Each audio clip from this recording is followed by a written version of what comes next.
Good afternoon, ladies and gentlemen, from here in Newtown Synagogue. I'm going to blow the shofar and we'll talk a little bit about it.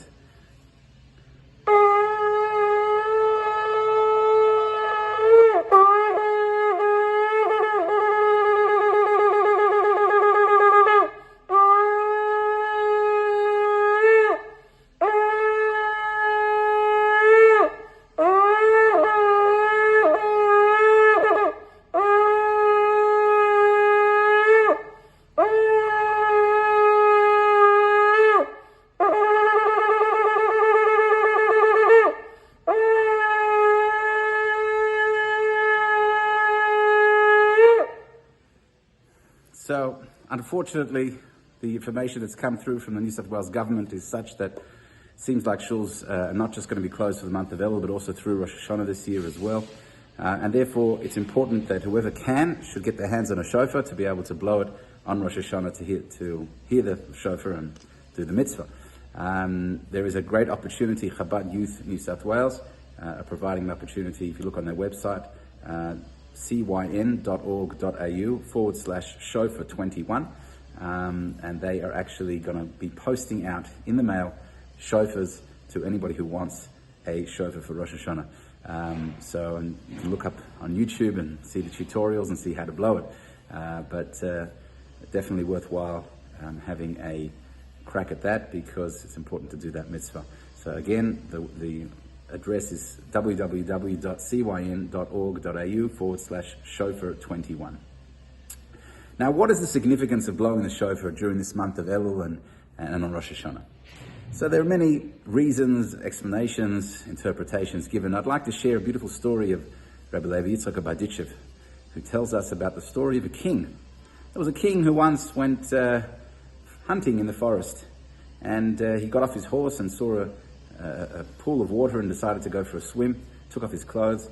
And while he was swimming, some bandits came and stole his horse and his clothes, and he was ended up naked, alone in the forest. And it starts getting dark, and he's walking naked in the forest and sees a man, and he says, "You know what, I'm the king, can you help me get back to the forest? My clothes have been stolen, my horse has been stolen.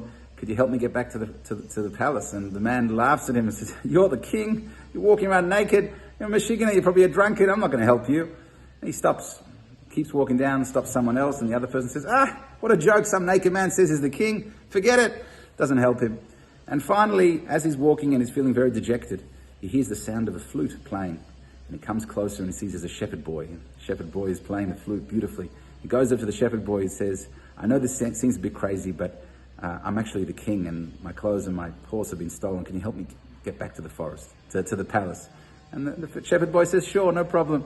Shepherd boy takes the king back to the forest, and it's back to the palace, and indeed, the king is welcomed back into the palace, and he tells the shepherd boy to come in with him. And when he comes in, he tells the shepherd boy, "You know, no one believed me that I was the king except for you.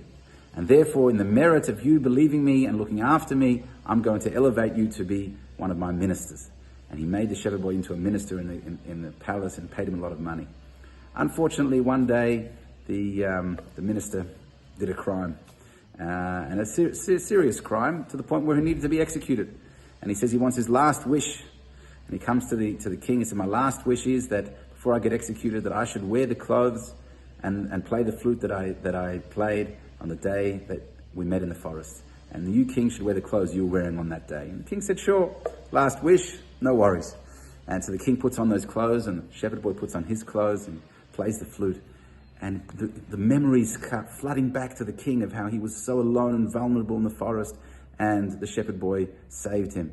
And he thinks, you know what? I better pardon this gentleman. And he remembers what the shepherd boy did for him, and the music, the sound of the flute, and he pardons the shepherd boy.